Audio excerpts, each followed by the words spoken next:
Bonjour à toutes et à tous et bienvenue sur ma chaîne YouTube entièrement consacrée au tutoriel informatique. Donc aujourd'hui on se retrouve pour une nouvelle vidéo un peu différente de d'habitude, puisque d'habitude nous traitons des tutoriels avec un schéma bien précis, reproduire ceci ou cela. Mais là on va parler de quelque chose d'un peu plus général. Donc je vais vous parler du binaire. Donc alors cette vidéo se déroulera en 4 parties. Donc la première partie étant qu'est-ce que le binaire, composée elle-même de 3 sous-parties que nous verrons ultérieurement. La deuxième partie c'est compter en binaire, avec 2 sous-parties. La troisième partie c'est qu'est-ce que le binaire hexadécimal, avec une sous-partie.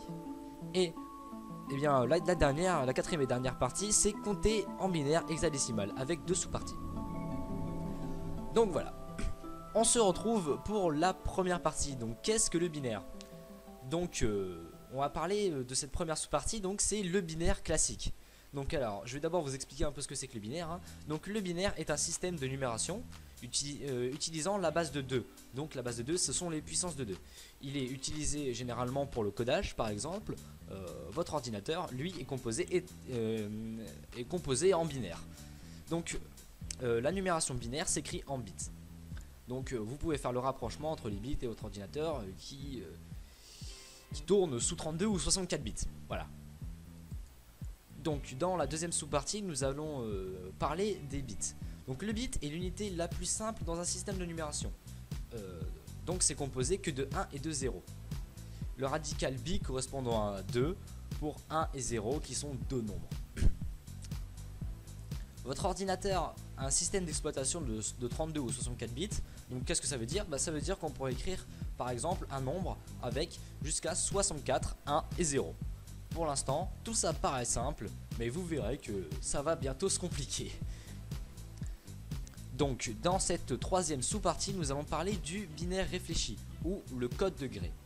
Donc ce binaire, cette manière différente de compter en binaire, permet de changer un seul bit à la fois quand on ajoute ou on enlève un nombre d'une unité. Par exemple, lorsqu'on a un nombre pair, on doit inverser le dernier bit. Donc si c'est 1, on met 0. Si c'est 0, on met 1. Et donc si c'est un nombre impair, on doit inverser le bit à gauche du bit le plus à droite.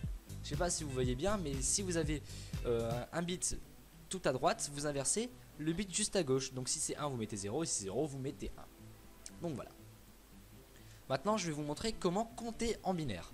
Donc tout simplement de 1 à 15. Donc c'est ce qu'il y a de plus simple pour compter en binaire au début. Donc pour nous simplifier le travail, on va fonctionner en 4 bits. Donc là vous aurez un petit schéma qui va s'afficher, dans lequel je vais remplir avec vous. Donc pour compter en binaire, on travaille en puissance de 2. Soit 2 puissance 0 égale 1, 2 puissance 2 égale 2 puissance 1 égale 2, 2 puissance 2 égale 4 et 2 puissance 3 égale 8. Donc par exemple, pour trouver le chiffre 9, on met 1, donc on met le chiffre 1 dans la colonne B4, donc ça correspond au 4e bit, et on met un autre 1 dans la colonne B1. Le reste, on ne met que des 0, ce qui fait 8 plus 1 égale 9. On va faire un autre exemple, avec par exemple le chiffre, le chiffre 5, voilà, le chiffre 5, donc vous regardez votre chiffre, vous comparez avec les puissances. Donc là vous voyez que 2 puissance 2 se rapproche de 5. Donc vous mettez un 1 dans la colonne B3 et vous regardez, et donc vous voyez qu'il reste le petit 1 de 2 puissance 0, et donc vous mettez 1 dans la colonne B1, ce qui nous fait 0, 1, 0, 1. Maintenant si on veut faire 10, donc 10 c'est l'inverse, vous prenez 2 puissance 3, ce qui fait 8, donc vous mettez un trait dans la colonne B4, vous mettez un 0 à côté, puisque là on peut pas faire, parce que 8 plus 4 ça fait 12, ça fait pas 10, et tandis que si on regarde avec la puissance de 1, ce qui nous fait 2, 8 plus 2 ça fait 10, et donc après il n'y a besoin de rajouter, donc on met un 0, ce qui nous fait 1 0 1 0. Et donc si on veut écrire 15, et ben vous avez compris, c'est des 1 partout, parce que 8 plus 4 12, plus 2 14, plus 1, 15. Ou alors on prend le 5, 0, 1, 0, 1, et le 10, 1, 0, 1, 0, et on voit que ça se complète, tout simplement. Donc maintenant je vais vous apprendre à compter au-delà de 1 et 15. Donc nous savons qu'un bit est égal à une colonne et qu'une colonne est égale à une puissance de 2. Donc si on veut raisonner en 6 bits, il nous faut 6 colonnes avec pour début 2 puissance 0 et pour fin 2 puissance 5.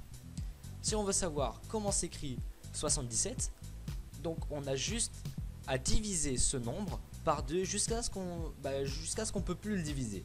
Donc on s'arrête au nombre entier, on va pas diviser parce que vous voyez dans le binaire on peut pas écrire avec des nombres à virgule. Donc quand il restera 1, donc si dans notre division il reste 1, eh bien on notera 1 dans notre écriture finale, et quand il reste 0, eh bien on écrira 0 dans notre écriture finale. Donc 77 s'écrit 1, 0, 1, 1, 0, 0, 1 en binaire. Donc un ordinateur peut être composé de 64 bits comme je l'ai dit précédemment. Imaginez les nombres qu'on peut écrire. Et ce n'est pas fini, non, on va parler du binaire hexadécimal. Donc alors qu'est-ce que le binaire hexadécimal, vous allez me dire? Eh bien à l'instar du binaire classique, le binaire hexadécimal fonctionne par bits. Mais cette fois, on ne fonctionne plus par en base de 2, mais en base de 16. Donc nous utilisons logiquement 16 symboles.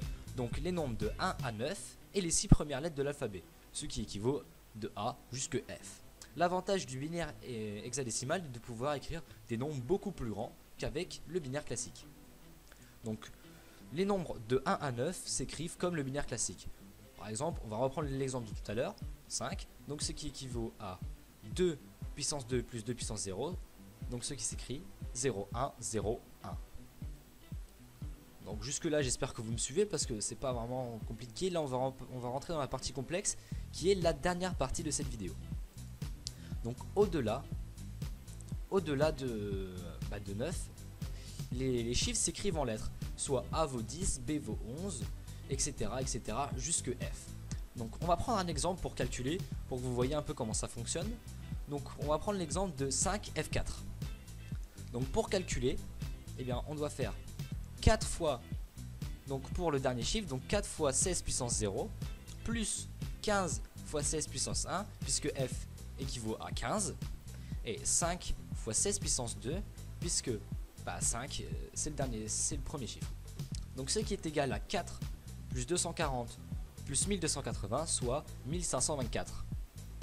Donc pour trouver son écriture binaire, il suffit de diviser par 2 jusqu'à ne plus pouvoir, comme dans le binaire classique. Donc 5F4 s'écrit 1524 en décimale et s'écrit 1, 0, 1, 1, 1, 1, 1, 0, 1, 0, 0 en binaire. Donc tout simplement.